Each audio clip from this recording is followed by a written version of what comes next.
मिनशैतानिर्रजीम बिस्मिल्लाहिर्रहमानिर्रहीम। Welcome to my YouTube channel Hina science officials. Students, जैसा कि आप लोग जानते हैं कि पेयरिंग स्कीम के हवाले से स्टूडेंट्स जो हैं वो बहुत परेशानी का शिकार होते हैं, तो उसी को मद्देनज़र रखते हुए हमने ये वीडियो जो है वो उन स्टूडेंट्स के लिए बनाई है जो पेयरिंग स्कीम के हवाले से बहुत परेशानी का शिकार होते हैं। स्टूडेंट्स, ये लेक्चर बहुत इंपॉर्टेंट है, तो चलिए अपने लेक्चर की तरफ चलते हैं। हमारा टॉपिक है biology 9th class pairing scheme 2025। तो स्टूडेंट्स, इसमें अगर हम देखें बायोलॉजी के अंदर जो टोटल मार्क्स हैं 9th क्लास के वो है 60। इसमें जो टोटल क्वेश्चंस हैं वो होते हैं 7। अब इन क्वेश्चंस को 2 पार्ट्स के अंदर यानी 2 हिस्सों में डिवाइड किया होता है। एक है पोर्शन ऑब्जेक्टिव, यानी कि जो ऑब्जेक्टिव है हमारा वो 12 नंबर का होगा। उसके बाद सेकंड जो पार्ट है उसको 2 हिस्सों के अंदर डिवाइड किया होता है। एक में शॉर्ट क्वेश्चंस होते हैं और दूसरे में लॉन्ग क्वेश्चंस। इसको हम ओवरऑल कहते हैं, ये हमारा है सब्जेक्टिव पार्ट। अब ये सब्जेक्टिव पार्ट जो है इसके अंदर 48 मार्क्स इंक्लूड होते हैं, यानी कि 48 नंबर जो हैं वो आपके सब्जेक्टिव पार्ट के होते हैं। तो स्टूडेंट्स, अगर हम देखें पेपर को, तो पेपर फर्दर 2 पार्ट्स के अंदर उसको डिवाइड किया हुआ है, यानी कि एक वो पेपर है जो नॉलेज बेस पे आ रहा है और दूसरा वो है जो कॉन्सेप्चुअल बेस पे यानी कि एनालिटिकल बेस पे। अब नॉलेज बेस को अगर हम देखें तो ये ओवरऑल हमारे पास 75% बनता है। 75% का मतलब क्या है कि 45 मार्क्स का पेपर हमारे पास नॉलेज बेस है, यानी कि बुक से आ रहा है। उसके बाद जो कॉन्सेप्चुअल बेस का पेपर है यानी कि एनालिटिकल बेस, वो है 25% और इसके मार्क्स बनते हैं 15।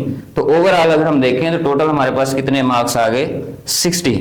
तो स्टूडेंट्स, सबसे पहले चलते हैं हम अपने ऑब्जेक्टिव पार्ट की तरफ। जो ऑब्जेक्टिव पार्ट है हमारा, टोटल 9 चैप्टर हैं बायोलॉजी के। अब इन 9 चैप्टर्स को अगर हम देखें तो एमसीक्यूज की डिवीजन कैसे हुई है। तो स्टूडेंट्स, चैप्टर नंबर 1 में से 1 एमसीक्यूज आ रहा है। चैप्टर नंबर 2 को अगर देखें तो चैप्टर नंबर 2 में से 2 एमसीक्यूज आ रहे हैं। चैप्टर नंबर 3 को अगर देखें तो उसमें से 1 एमसीक्यूज आ रहा है। तो ये 4 एमसीक्यूज ये हो गए। चौथे चैप्टर को अगर देखें उसमें से 1 एमसीक्यूज आ रहा है। 5th में से 2 एमसीक्यूज आ रहे हैं। 6 में 1 एमसीक्यूज आ रहा है। 4 एमसीक्यूज ये हो गए, टोटल 8 एमसीक्यूज हो गए। चैप्टर नंबर 7 को अगर हम देखें उसमें से 1 एमसीक्यूज आ रहा है। चैप्टर नंबर 8 में 1 एमसीक्यूज आ रहा है। 9 को अगर देखें तो 2 एमसीक्यूज आ रहे हैं। तो 4 एमसीक्यूज ये हो गए। टोटल हमारे पास कितने एमसीक्यूज हो गए? 12। तो ये अटेम्प्ट करने ही होते हैं, इसके अंदर कोई चॉइस मौजूद नहीं होती।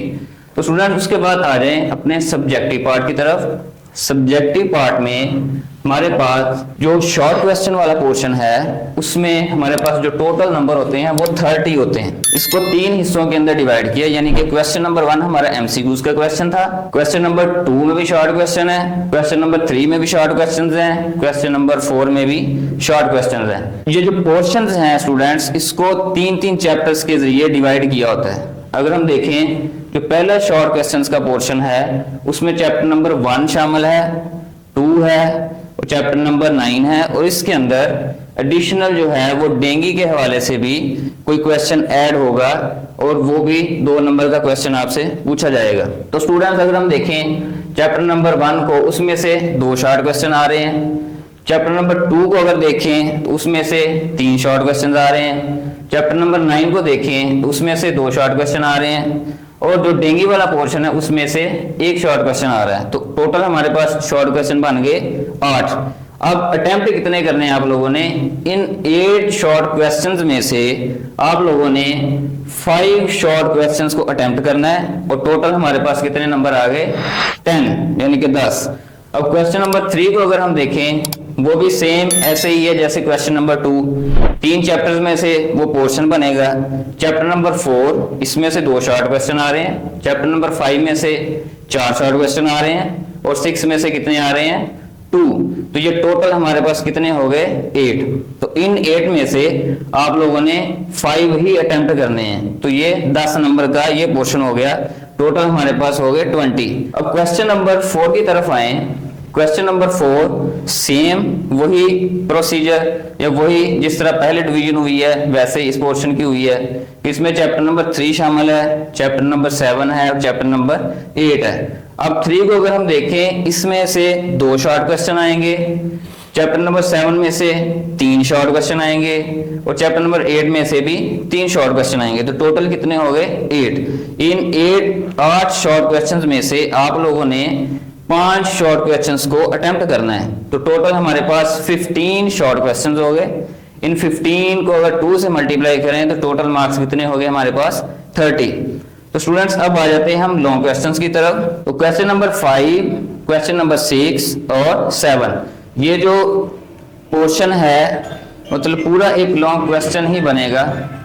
स्टूडेंट्स अगर हम आ जाएं लॉन्ग क्वेश्चंस की तरफ तो इसमें क्वेश्चन नंबर 5 है, क्वेश्चन नंबर 6 है और क्वेश्चन नंबर 7 है। अब क्वेश्चन नंबर 5 के फर्दर 2 पोर्शन है, यानी कि इसको 2 हिस्सों में डिवाइड किया है, पार्ट ए और पार्ट बी। अब क्वेश्चन नंबर 5 को अगर देखें तो जो लॉन्ग क्वेश्चन पहला है वो चैप्टर नंबर 1 और चैप्टर नंबर 3 का कॉम्बिनेशन है कि ए पार्ट जो है वो चैप्टर नंबर 1 से आएगा, बी पार्ट जो है चैप्टर नंबर 3 से आएगा। अब इनके जो टोटल मार्क्स हैं वो टोटल मार्क्स हैं 18 कैसे बनेंगे स्टूडेंट्स? ये जो ए पोर्शन है इसके नंबर होते हैं 5 और जो बी पोर्शन है इसके नंबर होते हैं 4। तो ये टोटल कितने हो गए हमारे पास 9 मार्क्स हो गए। ठीक है, उसके बाद ये 3 शॉर्ट क्वेश्चन है, 3 में से आप लोगों ने 2 अटेम्प्ट करने हैं। अब क्वेश्चन नंबर 6 का भी यही पेयरिंग स्कीम है, यही स्कीम है कि 5 नंबर जो हैं वो ए पोर्शन के होंगे और 4 नंबर जो हैं वो बी पोर्शन के होंगे। ठीक, यानी कि 2 पार्ट है, ए पार्ट और बी पार्ट। 5 नंबर ए के, 4 नंबर ए के, टोटल कितने हो गए 9 नंबर। तो ये स्टूडेंट्स ये थी आप लोगों की पेयरिंग स्कीम। नई वीडियो के साथ फिर हाजिर होंगे। अल्लाह हाफिज।